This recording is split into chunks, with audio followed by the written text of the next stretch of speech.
No, you're good. Because together we are stronger. Individually we are stronger. I remember every single phone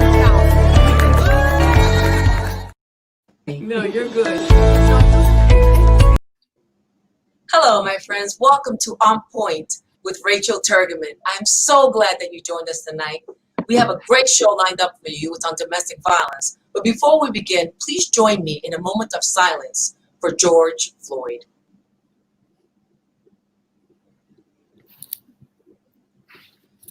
My friends, someday, we are all going to witness the utopian world, the utopian society that Dr. Martin Luther King Jr. wanted for our world. A world full of love and respect and tolerance, because at the end of the day, we are all brothers and sisters. Thank you. Domestic violence, my friends. Domestic violence is real.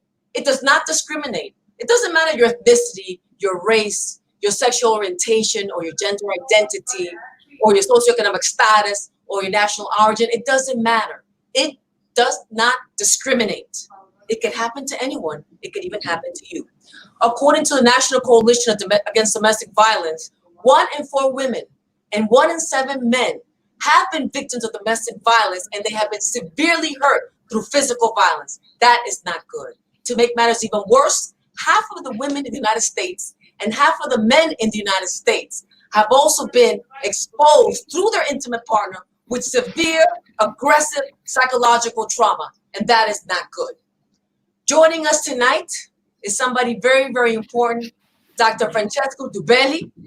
He's the founder and CEO of Survivors Pathway. He is known locally and nationally and internationally for helping victims of domestic violence, also human trafficking and sexual assault. Thank you so much, Dr. Dubelli, for being here with us tonight. Thank you, Rachel. It's really an honor to be here today, especially because I love you. You're my friend. Yes. But also because this initiative that you have put together, it's so important for so many people, for our communities, for our city, and especially in these moments that we're going through, it really makes a difference. So it is an honor to be here, and I'm so pleased to be having this great conversation with you today. Thank you, Dr. Dubelli. So that we're all on the same page and all our viewers can really understand what exactly is domestic violence. I know that we know a lot of people that have been victims, but I don't want you to identify or define it, Dr. Dubelli, in the statute format. I want you to define it in colloquial terms. Talk to us. Yeah, and I appreciate that, because most of the times we go live and we go so technical and people kind of get lost. But domestic violence is an issue of power and control. Is other person exercising that extreme level of power and control over a person they love, right? It can be their partner, it can be their wife, their husband, girlfriend. But it's just that, right? It can happen to anybody, and it is all based in how I exercise extreme level of power and I control other individuals to the level that is considered violence. And then we have to understand that violence came in many ways, right? And in many shapes, right? But it's all based in power and control. So would you say then, for everybody to understand, so here you have a relationship between two people, correct? Because I also want to concentrate tonight with the LGBTQI communities as well as the immigrant communities. So here you have two people that are involved in a relationship. And so one person is trying to control the other person in its totality. Why is that?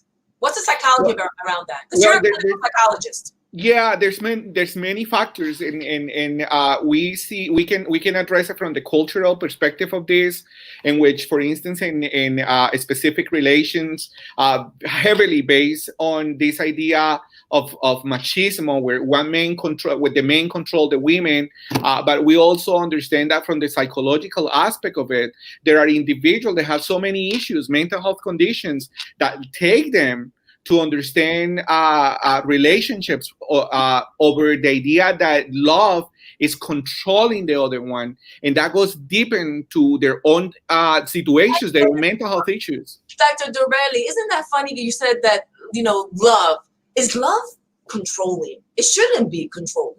No, and you know what? We should love the other person, and when we love the other person, we love that person within the context of freedom.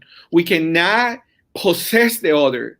We cannot make of the other an object, and that's what take place in the context of domestic violence from the perspective of the psychology, right? When the perpetrator dehumanize the other person, so that other person is any longer that person I love, but instead is that object that belongs to me, and that I want to hold to it with this fear that if that person seems to be getting away from me, then I'm gonna kill it and I'm gonna destroy it, because it's anger what is gonna come out of me as a perpetrator to the victim. And that's the problem, and that's that we get so many times lost in that idea that love has to be portrayed in that manner, and where there's no freedom, but instead it's overuse of control and the humanization of the other person.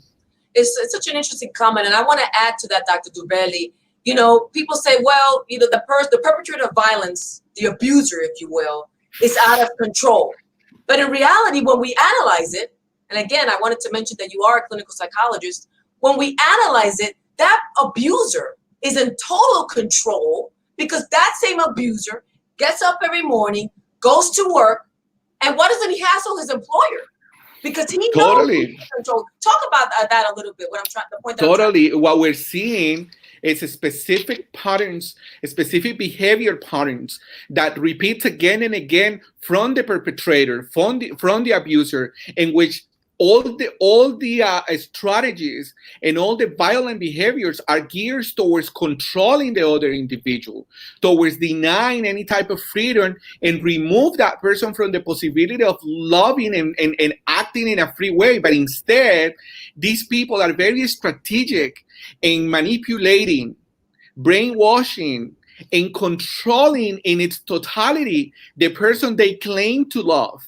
Because at the end, it's not loving the other. It's loving themselves in a very, very sick way, in which is more about egocentric and selfish way of sending love to the other person, what they call love, but in reality it's not.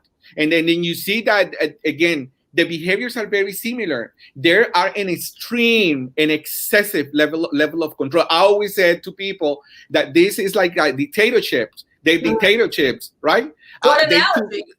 They took over, in which it is a relationship in which the other person, it's not present, doesn't count at all. It's just the person that has to be submitted to the perpetrator.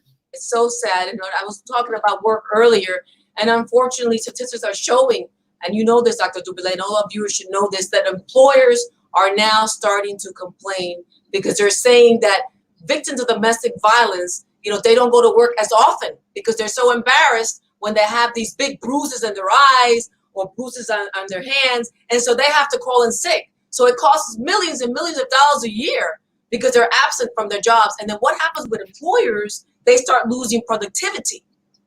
And it kind of flattens the self-esteem of everybody, and everybody's morale goes down. So in reality, domestic violence affects all of us. And Dr. Dubele, I'm always saying that domestic violence is everybody's business because we all should be in it together.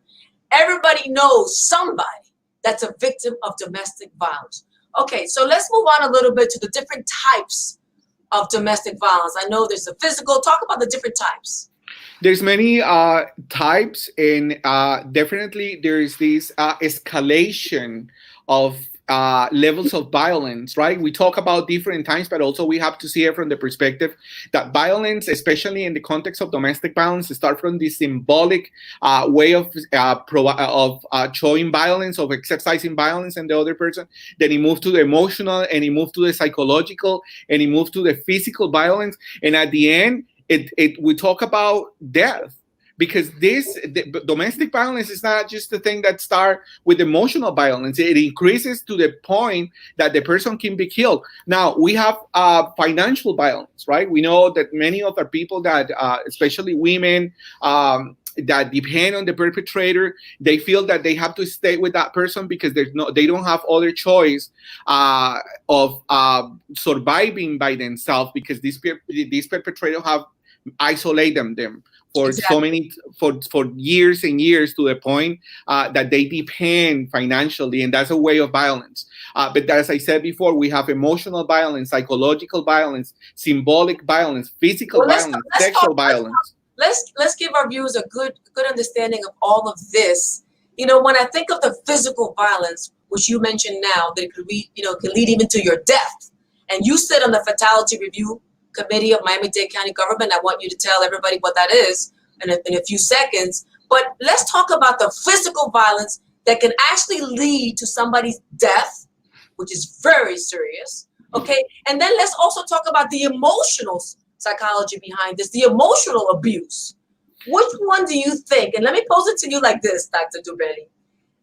If there's physical violence and it doesn't lead to your death, but it's kind of escalating that it could lead to your death, okay? But if it stays like this and you have the emotional abuse, which one is worse?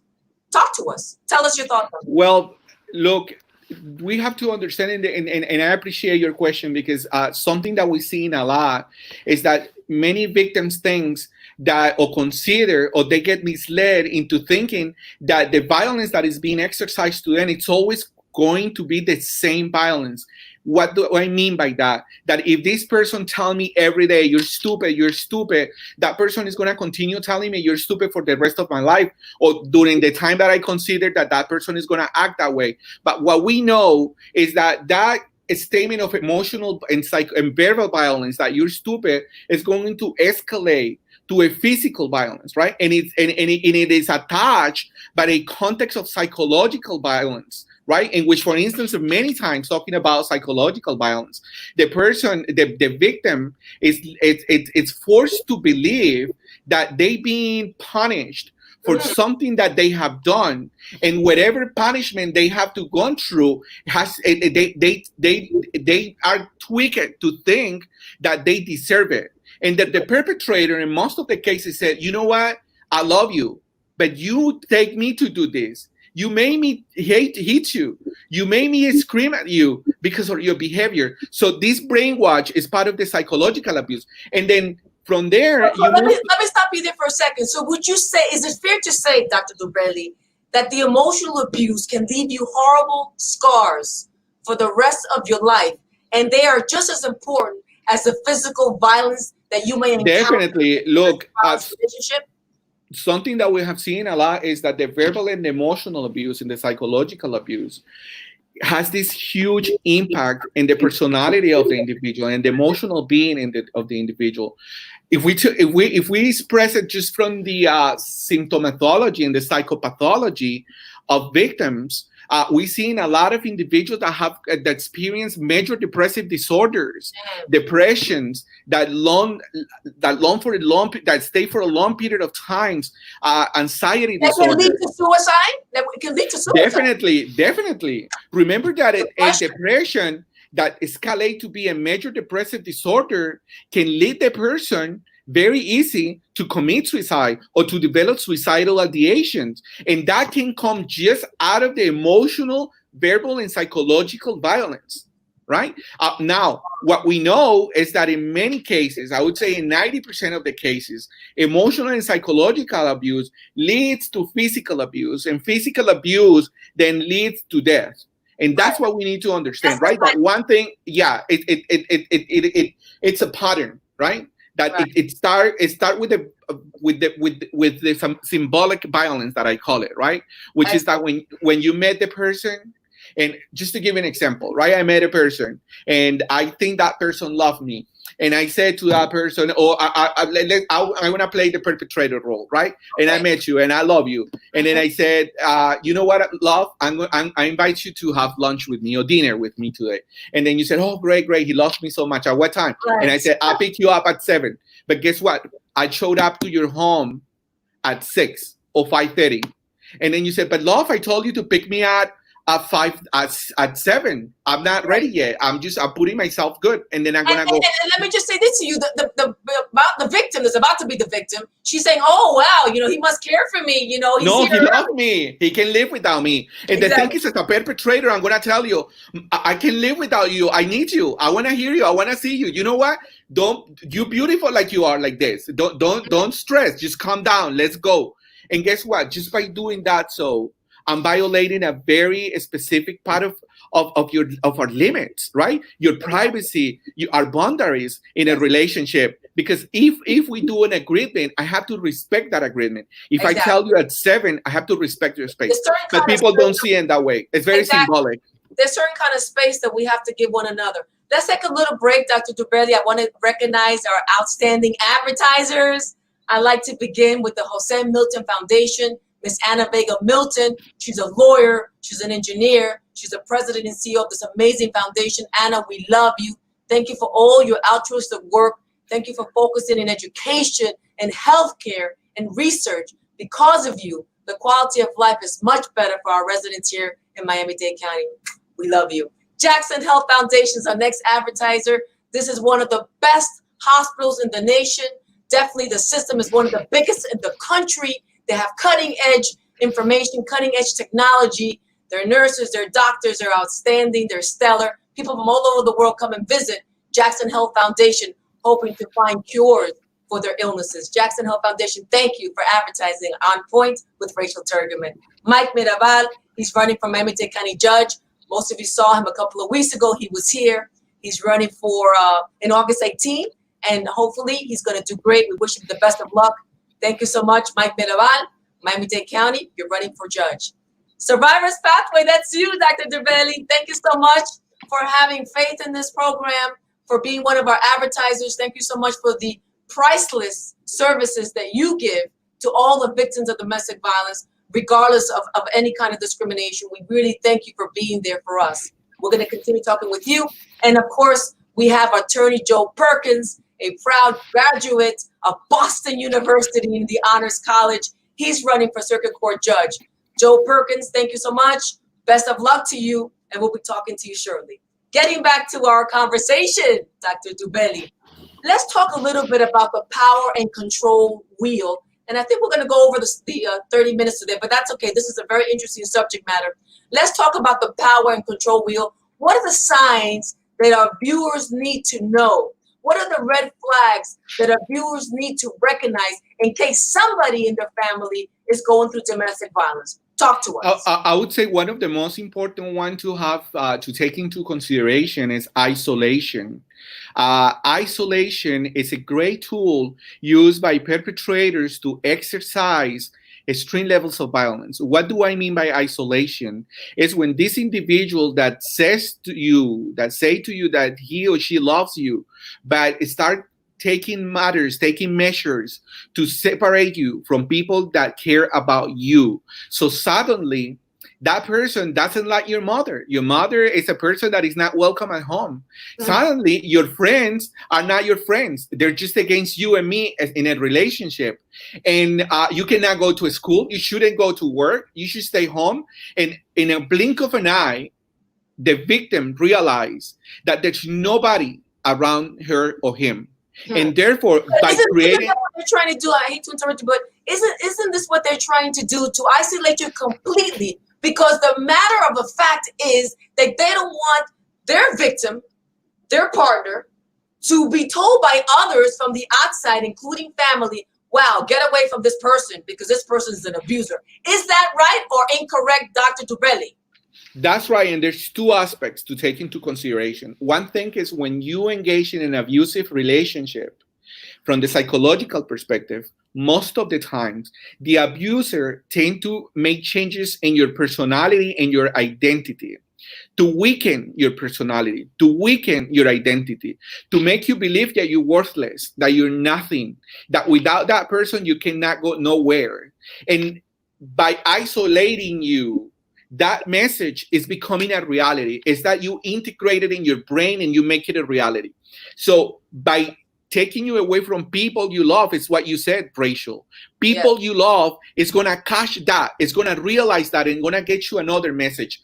You're not worthless. You're beautiful. Exactly. And then you're going to think, but wait a minute. Why the person I love is telling me that I'm ugly and disgusting, and my friend is telling me that I'm pretty? So that message, right, it's going to kind of collide one to another. So that's why the perpetrators seeking all the time to have the person isolated. And we know that within the wheel of power and control, isolation is a big one, a big factor to take into consideration. Let's talk a little about the minimizing, denying, and blaming. Yeah, that's another way, right? We were talking at the beginning of this program, is all that brainwash that makes you believe that whatever you have done, it leads the person and authorize the person. It gives the power to the perpetrator to exercise violence against you.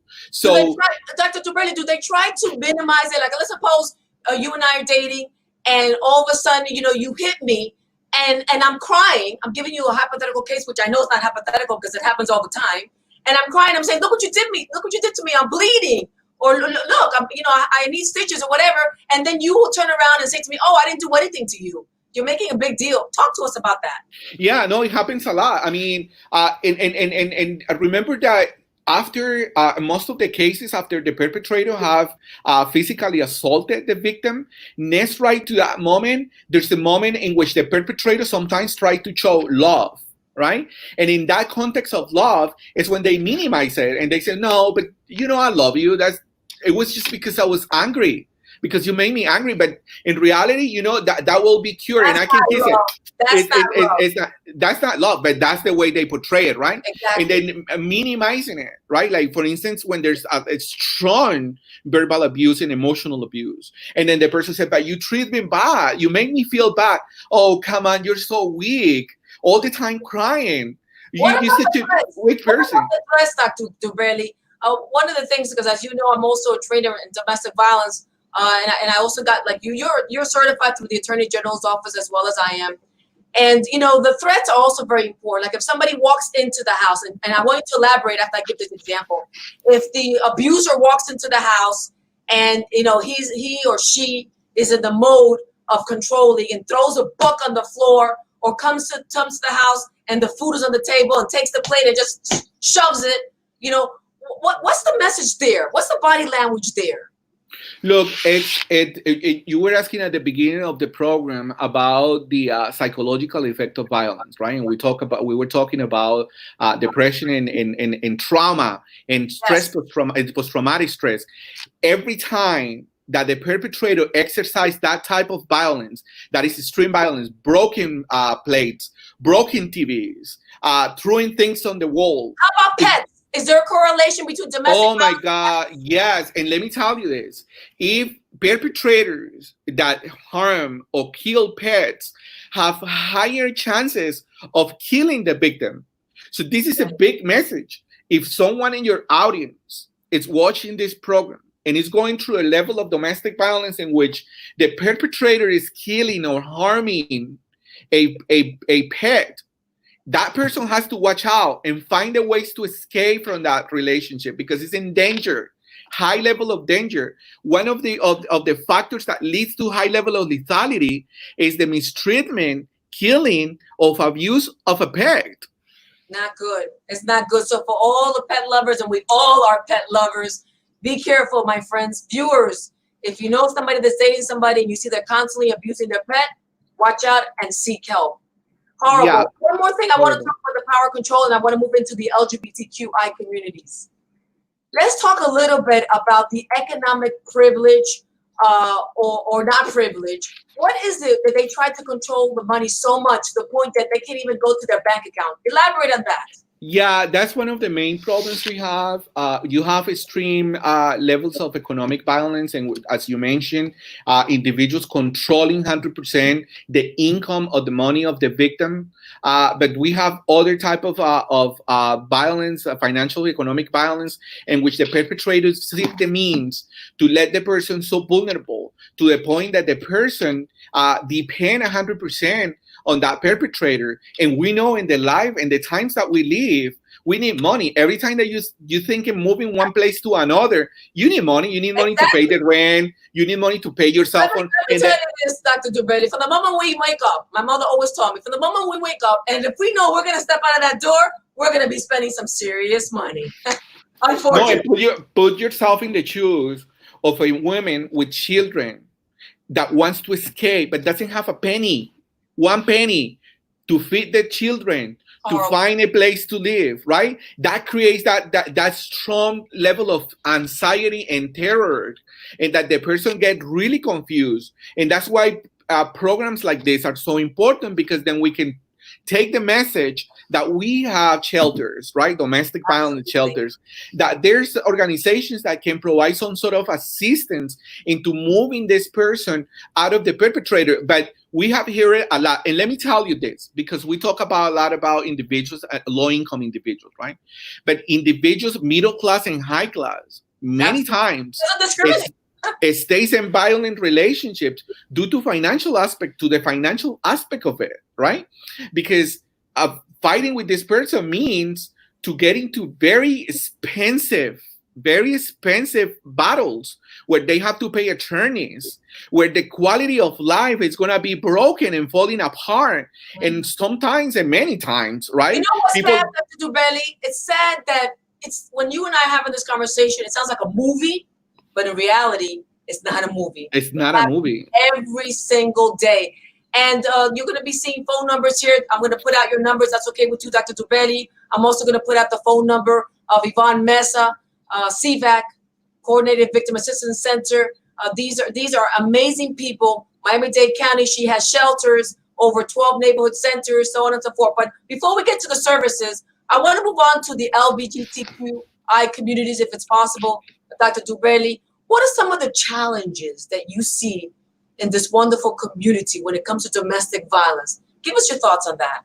Sure. Yeah. I mean, there's so many challenges. Let's start by the fact that not all the organizations that provide services to victims of domestic violence are equipped to host members of the LGBTQI community, right? That have the competency and the sensitivity to understand. In the 21st century, let me interrupt you. In the 21st century, why are we not equipped to treat our diverse community? Because we still live in a society that displays high levels of homophobia, and because despite the fact and all those advances in civil rights that we have achieved, there's still beliefs in individuals, right? Personal beliefs that same-sex couple, that relationships among same people, right? It's not real. It is not right. And then sometimes, unfortunately, people put their beliefs first when they're delivering services to the community. And then if I'm a gay person and my husband is beating me up and I arrive to a place where the place is not equipped to accept, to embrace, and to affirm my relationship with my same-sex partner, chances are that I'm going to feel so discriminated and so anxious that I'm going to leave, right? Part of the issue that we have is that even though, as I said before, we have achieved a lot, right, in the LGBT community. But we have so much more to achieve, without a doubt. Yeah, but without a doubt, right? But one of the issues is that most of the cases, the members of the community don't feel entitled or don't feel motivated to report or to come forward and attend organizations due to the fact that there's a fear, right? An internal and intrinsic fear of being rejected or not being accepted, right? Because it's not just a matter of me coming to a place. It's a matter of coming to a place where embrace and understand and provide affirmation of my way of living, of my way of loving, and understanding of who I am as an individual. Exactly. And I hope and pray, and I know many of the service providers are at the 21st century level. I know that you are. And in a minute, we're going to talk about Survivor's Pathway. I know that you embrace all communities. God bless you for that. I know that the Miami-Dade County government as well embraces all communities. Yvonne Mesa, a big shout out to you as well.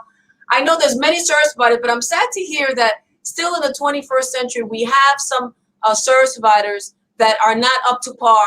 And because of that, our amazing LGBTQI communities feel that they cannot go and report facts. As a matter of fact, I was reading that when there is a same-sex relationship, domestic violence, and there's some physical issues there, less than 5%, and you heard right, my viewers, less than 5% apply for an order of protection, apply for a stay-away order. And that's serious, Dr. Dubelli, because if less than 5% of the same-sex relationship and domestic violence apply for order of protection, what's going on?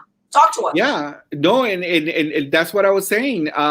Something that we know is that the crimes of domestic violence and sexual assault is underreported in the LGBT community, right? And they're even higher in some points, correct? Even higher than our heterosexual relationship. It is, because take into consideration that the LGBT community, it's small communities, right? We're small communities. And if you make the statistical calculations, then you're going to come out with that outcome, that the crime is even higher due to the size of the community. But unfortunately, we are moving step by step, right? Or fortunately, moving step by step to encourage the LGBT community and to create, report, and to create the means, to create bridges to connect the system with the LGBT community. But it takes time. It takes time, because remember that we come from a history in which we were not welcome from the mainstream society, right? We come from histories where justice, as we know justice, were not accessible and adjust to our needs. But so I think it is in the 21st century, Dr. Dubelli, thank God, we're going to see and to all our civil rights protests and in a peaceful manner, and people looking for justice, just justice, nothing else, just equality. Because at the end of the day, my brother, we are all created equal, and we are all God's children. And this is a message that I want to send out to all our viewers. We are all God's children. We all have to learn to love each other. We all have to understand one another. We all have to tolerate one another, because we're God's children, my friends. Okay, I wanted to ask you a question about this terminology in case our viewers have heard it and they don't know what it means. What does the term mean, the word outing, threatening to outing? Can you elaborate on that? Yeah, okay. It's a very important step in the life of the gay men, bisexual and lesbian individuals, even transgender individuals, is the coming out process, right? Not everybody goes through the same coming out process. What it means coming out means that I tell people in my community and my family my sexual orientation or my gender identity. Depending from the culture that I come from, depending where I'm living and with whom I'm living with, the reactions can be very different. Not in all the cases, people are privileged to come out as gay, lesbian, bisexual, and have the embracing and the love of their families. Sometimes people react in ways that are not the most welcoming. For some individuals, Rachel, let me finish this. For some individuals, the coming out process can represent a matter of death and life, depending on the community, and we need to take that into consideration. That the coming out process is very delicate. So perpetrators utilize the outing as a way of threatening the person. How does it work? If you leave me, if you don't do what I'm telling you to do, I will tell your mother, your father of your community that you're gay, that you're lesbian, that you're bisexual. And that per se is a strong statement. It's a huge threat to the life of that person. And that's a shame. You know what you're saying right now to all our viewers, that really, really hurts, because that means that the LGBTQI community cannot be themselves because of fear of not being accepted in their families, of not being accepted in society, of not being accepted by their friends. And let's make it work in the 21st century. I expect a lot of wonderful things happening for all of us. For human rights, for justice. For just the fact that we're all human beings, and I can't stress enough to our viewers. And this really hurts me that our brothers and sisters, our LGBTQI community, brothers and sisters, cannot be themselves because of fear. And so we hope that this program today, June 9th, 2020, will serve as a catalyst so that all our brothers and sisters in the LGBTQI community can come out and say, yes, I'm gay, and be proud of it, because you are just as a human being as I am. Any other comments that you would like to make with regards to this wonderful community? No, I would just say that for those that are listening and wants to open up the doors to the LGBTQI community, to get educated, to get mingled with the community, to get to know the community, to create spaces that are welcoming and affirmative, right? To use the right pronouns when they work with the transgender community, to understand the issues that the transgender community goes through, to understand the matters that relates with the gay, lesbian, bisexual, and intersex communities, and to the point that your places are a safe haven when these victims from these communities that are suffering so much get to your place, that they feel that that's the place that they should be, right? That that's the right place that where they can access justice and continue advocating. Thank you so much, Dr. Dubelli. Let's move on now to our immigrant populations. What are some of the hurdles that they face when confronted with domestic violence? I would say, and because of time matters, right? Because this is a huge matter to address.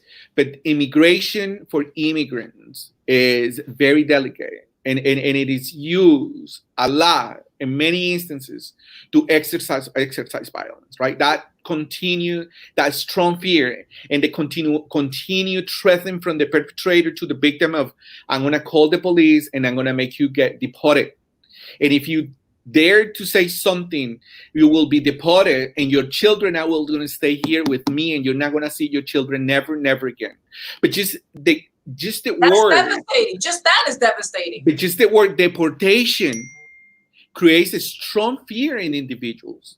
Deportation, the word itself, is full of terror and pain, and it changes any immigrant's behavior, and you will control that person as you please, just with a small threat of getting that person back to their countries where they're sometimes, and in many cases, they're fleeing due to the horrible experiences that they have in their native countries. So many victims, right, stay in those aggressive relationships, in those violent relationships, as due to the fear, just pure fear of being deported. Let me ask you this, Dr. Dubelli. Is it true that the victim in a relationship, if they're an immigrant and they're trying to get their papers and they're married and they fell in love and they got married because of love, and the abuser's trying to help them get their papers, is it true that if they have been hurt so much, there's a myth out there that they cannot seek their residency or their citizenship? Is it true that they can seek it? They can do a self-petition? Can you talk to us about that? It is true that they can access immigration remedies. Let me tell you, yeah, I'm not an attorney. Let's start by that, right? I'm not an attorney. I'm not giving legal advice. But we do have immigration benefits for victims of domestic violence, right? We have one that is called the VAWA self-petition. VAWA self-petition is a process that can be applied for any victim that has been married with a perpetrator that is an American citizen or a resident. Mm-hmm. There's many organizations that provide with attorneys that provide these services for free.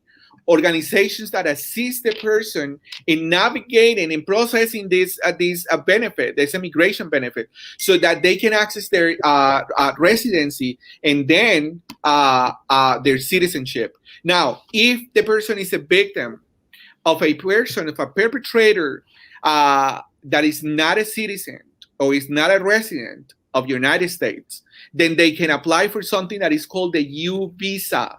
If that person called the police and make the report and collaborate with the state attorney's office, the police department of the court, then that person can apply, and we help her along with the attorneys that we work with to apply for the U visa, right? So VAWA self-petitions and U visas are one of the greatest immigration remedies to assist immigrants into fleeing from domestic violence incidents and relationships.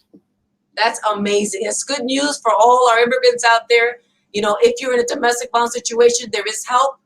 and just seek it. You have here Dr. Francesco Dubelli with Survivors Pathway that's willing to help you. You have the Coordinated Victim Assistance Program with Yvonne Mensah, Miami-Dade County Government also, and there's a host of a bunch of service providers that are there for you.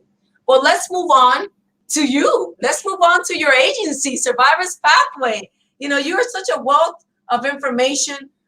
Our national, international governments seek you for help with these issues of domestic violence and sexual assault. So we need to do another show on sexual assault and human trafficking, so on and so forth. Talk to us about your brainchild. Tell us, how did you come up with this idea to create this non-for-profit to help thousands and thousands and thousands of people? Tell us. Well, Rachel, I created Survivors Pathway 10 years ago. And it's a beautiful story because this organization means to me a lot. And it was the product of the great support of Miami-Dade community. This could have not been a reality without the support of many great people, great advocates from police department, from the state attorney's office, from the court, from Miami-Dade County, from other nonprofit organizations that gave me the support to create Survivors Pathway. But Survivors Pathway, it was the result of my experiences, right, as a member of the LGBT community, and my experiences around the world, living in Latin America and living in Europe, and understanding the needs and the complexities of being victimized, right? I experienced it from my own friends and the members of my community, the challenges that they have in accessing justice. And justice for me was an obsession, and it has always been an obsession, because I know that in order to live in a civilized society that really provides care to every citizen, we need to have justice. Absolutely. Without justice, then there's not going to be a society in place that take care of their citizens. Like Dr. King said, a justice anywhere is an injustice everywhere. Everywhere. So we have to seek justice for all. For all. And then for me, my mantra, my focus, my goal was to create something. It was this dream that I call Survivors Pathway. That was the perfect tool to exercise, to work hard, to fight for justice for all. And Survivors Pathway is nothing else but a space where we try so hard to accomplish our collective dream of creating spaces where the most marginalized members of our community that has gone through victimization can have access to justice with dignity, with respect, with inclusion. Very important. Justice for all. That's Survivors Pathway. It's a beautiful story. Thank you for sharing with all our viewers. Now let's talk about some of the services. I know you have a plethora of services. Talk to us about the pro bono attorneys that you talk to, the compensation, helping them find jobs, the counseling. Talk to us. Yeah, Survivors Pathway at itself is a very holistic and comprehensive program. As I was saying before, since our main goal it's justice, right? Justice is the foundation of Survivors Pathway. But then we understand justice in a very complex manner, where we know that the only way to assist victims to access justice is through a very holistic and multidisciplinary team and process, right? That's the only way to do it. And therefore, in order to assist victims of domestic violence, sexual assault, human trafficking, hate crimes, and any other victimization, we know that that person needs a mental health counselor, a trauma-informed mental health counselor that can assist that person in healing their minds and healing their souls after everything they have gone through, and that become that support that is going to help this person to understand the processes of justice, right, which are very complex and complicated, and even to redeem and find with empathy, would you say, Dr. Dubelli, with empathy and compassion, we need to bring back that humanness.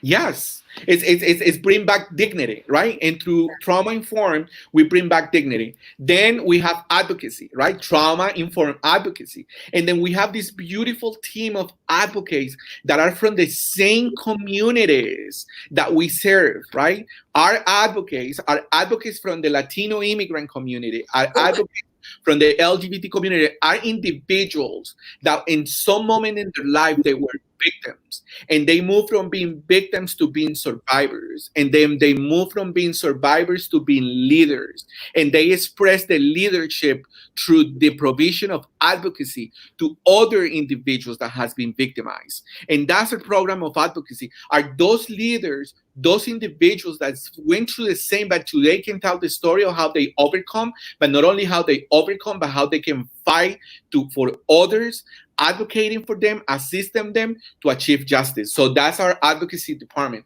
And then we have support groups, great support groups for victims, women victims of sexual assault, for the LGBT community, especially for those that are at high risk of being commercially, sexually exploited, for the transgender community.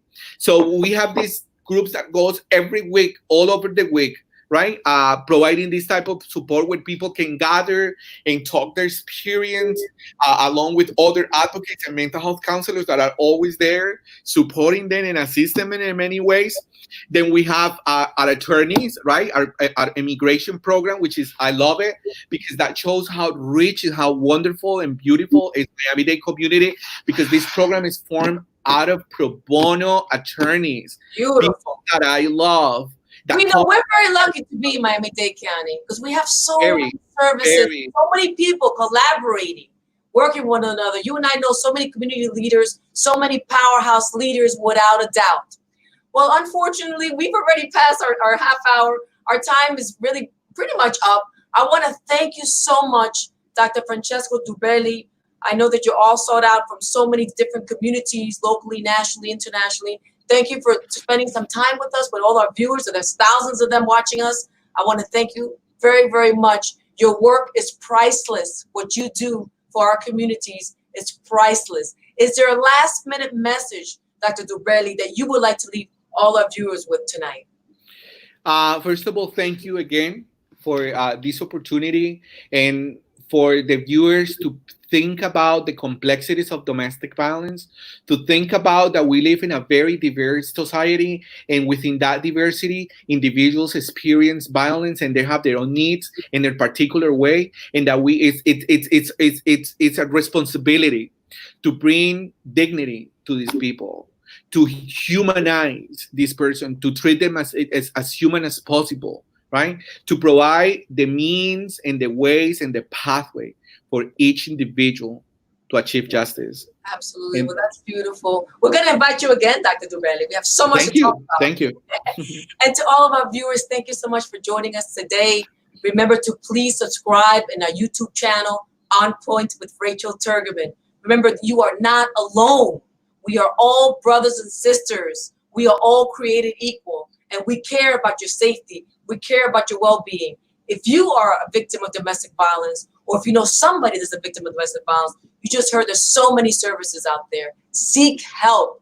Your safety and your well-being is paramount to us. God bless you all. Good night, and hope to see you real soon. Bye-bye, friend. No, you're good.